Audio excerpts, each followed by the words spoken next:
Well, good morning, everyone. This is L1 from Become the Source, and here with another quick brain snacks. And this one is a Bibx brain snack, and this is also based on your KBW, your Knowledge-Based Workflow. So before I continue, I just want to say that this is self-sponsored and brought to you by the Dynexum Project.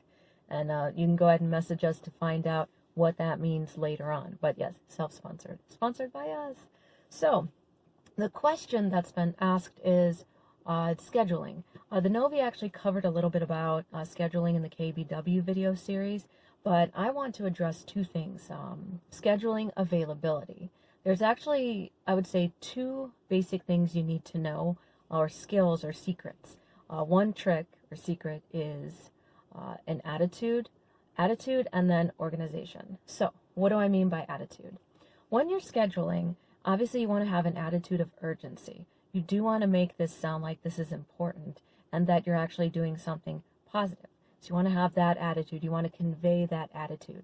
At the same time, you also want to strike this fine balance between being nonchalant, meaning you're fine with it. You're nonchalant in a way where you know it's important, but you know that there are other people out there that you can assist. So it's a strange thing. It's almost, some people say, wasn't that reverse psychology? In a way it is, because you have the mindset that while you know that what you're scheduling them for a meet and greet or for a demonstration or for any of one of the important steps here in being an alliance agent, you know that it's very important and urgent, but at the same time you also know that there are other people out there.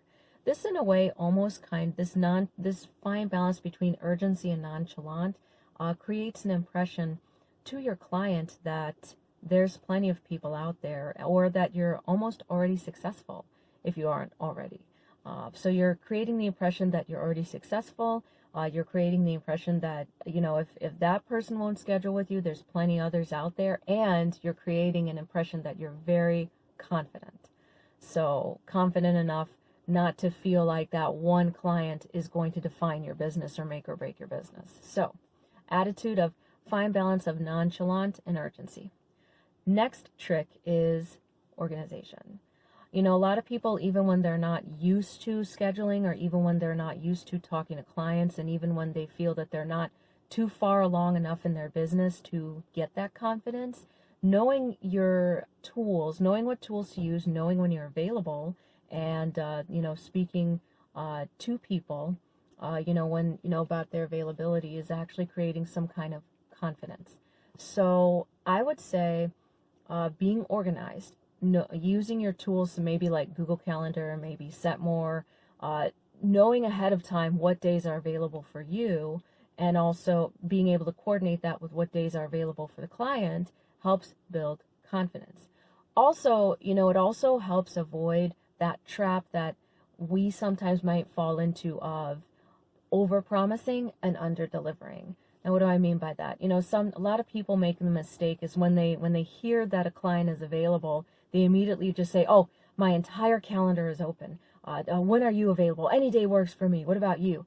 It kind of sometimes shows a little bit of desperation, and also it opens you up to under-delivering or over-promising. Meaning they might say, "Oh yeah, I'm available Tuesday on the 20th, and you book it, you're so happy, and then Tuesday the 20th comes, or the day before, and guess what? You're not available. You had another meeting, or you had a meeting with another client, or there was some other business function to attend to, but you have to go and reschedule or cancel with that client. And the client can lose interest in you right away, or say, "Wow, you're not that serious," or "Wow, you're unprofessional," or "Wow, you really don't want my business, do you?" And they might get discouraged and just say, "Never mind, I don't have any other days available, goodbye."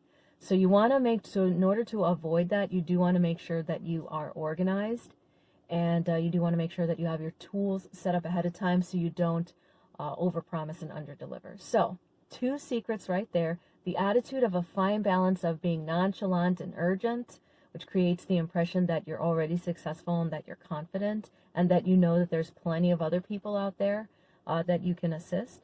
And then, of course, the idea of being organized so that you know ahead of time what to schedule and you can keep your promise of meeting with that client. So anyway, that's been my brain snacks.